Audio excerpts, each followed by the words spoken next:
Heyo, what's up guys, DP here, and welcome back to another episode of Training Grounds Gun Guide Friday. I mean, well, technically, I don't know what date I'm gonna upload this, but I'm hoping it's gonna be Friday. So if it's Friday, then it's Gun Guide Friday. Thanks to the addition of the new training mode, which is now live on the test servers, we can start adding more complex gun guides to the Training Grounds episodes. Anyways, welcome to Training Grounds episode number 16, the Mk47 Mutant Gun Guide. I've broken the guide down into 4 different sections. The first part, we're gonna test the damage of the gun and how many hits it takes to kill someone with different armor classes. The second test is going to be the bullet drop-off or the distance test.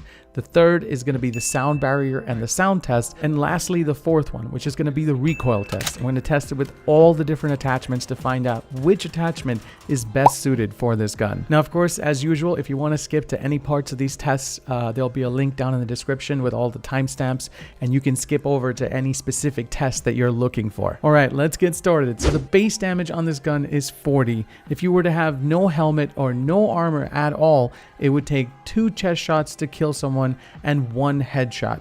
The average headshot damage on this without any helmet is 115, and the chest shot is 53.9. Now, if you hit them below the chest, I'm talking about lower abdomen or abdomen, it would take 3 shots to kill someone. We're going to start with the level 1 armor, and we're going to work our way down to level 3. Here are some of the test results for the level 1 armor. Who the hell is calling me? Make sure you hit the level 1 flush in the chest. Okay, tell me when. It takes a total of 3 shots to kill someone with a level 1 vest. You're looking at 37.7 damage if you were to hit the upper part of the chest. Anything below the waist, you're looking at 32.5 all the way up to 34.3 points of damage. So 3 shots nonetheless, but a total of 4 shots to destroy the vest completely. All right, it's time to test out the level 1 helmet. All right, ready? Go. Wow. There it goes. 1 shot, Dead? helmet gone. In the face, yeah. So basically 2 shots to kill with a level 1, and entire durability of the level 1 helmet gone. Let me heal up here. Just FYI guys, I've made the animations and images a little bit bigger now because a lot of people that were watching on mobile complained that in the previous gun guides that you guys couldn't see the actual numbers and the amounts. So the images are going to be a little bit bigger because of that. All right, moving on to level 2. The base damage for a level 2 vest with this gun is 32.3 on the chest. Anything below the chest, you're looking at 29.4, 27.9. It takes 4 shots to kill someone with a level 2 vest and 5 shots to completely destroy the durability on a level 2. It takes 2 shots, however, to kill someone with a level 2 helmet. Now, I'm hoping that the level 2 does better. Yeah. All right, ready? Yeah. Wow! 70+% damage, and the durability on the helmet is down to 34. So hit me one more time and I'm dead. Takes 2 shots. Time for some level 3 action. We were kind of pleasantly surprised to find out that it takes 5 shots to kill someone with a level 3 vest. It has the highest durability out of all of them at a base damage of 24.2. Anything below the waist though, you're going to hit for about 20 to 22 points of damage. So overall, it's still going to take you 5 shots to kill someone if you hit him in the chest, and it takes 6 shots to destroy the armor completely. So go ahead, destroy it. There you go. All right, it's time for the level 3 helmet test. Meow. First shot. Let's go. Wow, it took off half the durability on the helmet and half of my life. Second shot. Really? Dead.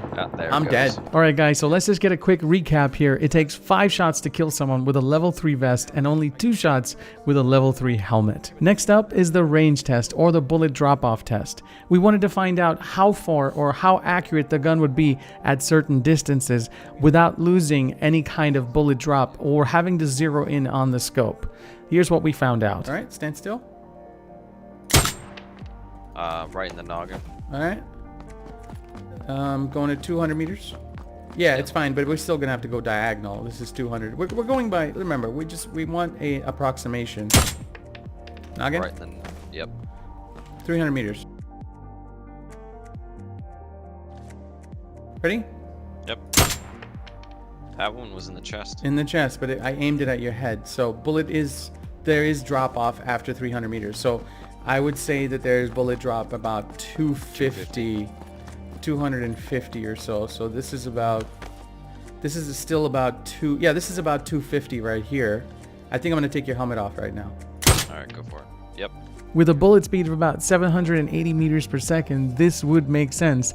There is virtually no bullet drop off all the way up to 250 meters. It's an extremely accurate gun, and it seems like you don't have to compensate a lot, especially in mid to close range fights. Anything under 200 meters and you don't even have to lead. So let's see if this works. It's going to be a double tap. See if you can kind of figure out where it goes on your body, okay? There we go. That was like chest. Okay, so the double tap is kind of useless at long range. Yeah. If you were to double tap, I mean, you'd have to start really low to center of mass, right? Yeah. Yeah, because that first one, yeah, you double tapped right there. You were on burst, right? Yes, I was on burst. Yeah, the first one went to my leg, and then the other one went at the chest. Okay, so we would have to go leg and then chest. Okay, so let's do 100 meters. Are you still on the X? You're on the X, right? Yep. Okay, so this is 100 meters. I'm gonna go for crotch head. Oh, beautiful. At 100 meters, dude, 100 meters, it's pretty effective. Next up, we did the sound test. And what we found out was that the Mk47 Mutant uses a carbine-length direct impingement gas system to cycle the rifle, thus achieving sound barrel harmonics on its 16.1-inch and 1:10 twist ratio barrel. This gun can be heard all the way up to 640 meters out without a suppressor. And shoot again. Okay. With the suppressor, however, it's a totally different story. Go ahead, shoot. I shot. Wow, I didn't hear anything. Okay. Wow, it sounds so good. We're gonna close the gap. All right. I am. If you're at the edge, 100, 200. I'm 200 away from you. Ready? Go ahead. 200 meters. Let me see.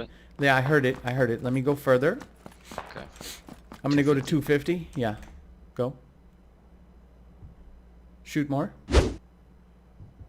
Keep shooting. It's about 255. I lose you at 255 meters. Wow, that's crazy. Sorry about the background noise, guys. I had to boost some of the acoustics for that part of the test, and there's going to be a little bit of static in the background, but I had to do that so that you guys could hear the gun at 255 meters out. All right, guys, last up on the list and the mix-up is the recoil and the grip test. Now, before I give you my analysis on all the grips, why don't you guys take a little bit of time, let me know down in the comments below, which grip do you think did the best with the Mk47 Mutant? I think you guys are going to be surprised. For the test itself, we used the same parameters that we did for our previous gun guides. If you're familiar with Training Grounds 14 and 15, all the guns had compensators on them. Those are the only two attachments that we're going to be using as far as the test itself is concerned. We're going to be standing around 10 to 15 meters from the target, and we're going to be shooting in the 2-round burst mode for the Mk47.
So here is the final rundown of all the grips put together, and you can clearly see that when it comes to horizontal recoil, the angle grip is a cut above the rest.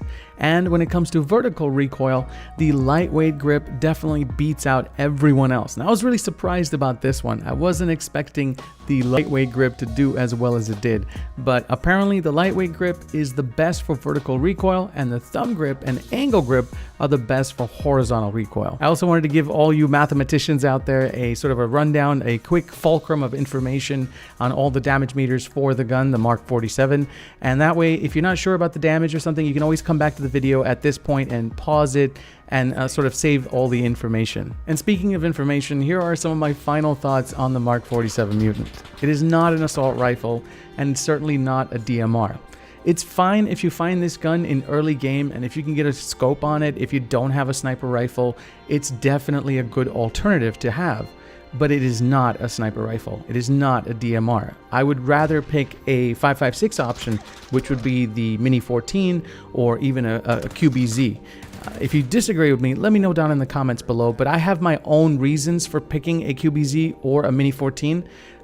This gun has durability, but it's not gonna hold any weight to an SKS or even an AKM. If you bring this gun to a CQC situation against an AKM, you will most likely lose. I think the gun does have a little prestige about it. It does put out a lot of damage, but can it compare to something that puts out a lot of rounds per second? Obviously not. Well, that's it for this episode of Training Grounds. Training Grounds number 16 is over, guys. It does take a lot of time, effort, hard work to put all the pieces of the puzzle together. I hope you guys enjoyed the guide, and if you did, please be sure to leave the video a like. It really helps out the channel. Share it with your friends, and of course, if you're new to the channel and you want to see more content like this, please be sure to hit that subscribe before you leave. Thank you all so much, and thank you for just clicking on the video. I mean, I really appreciate that, guys. Thank you so much to all of my Patreons that make videos like this possible.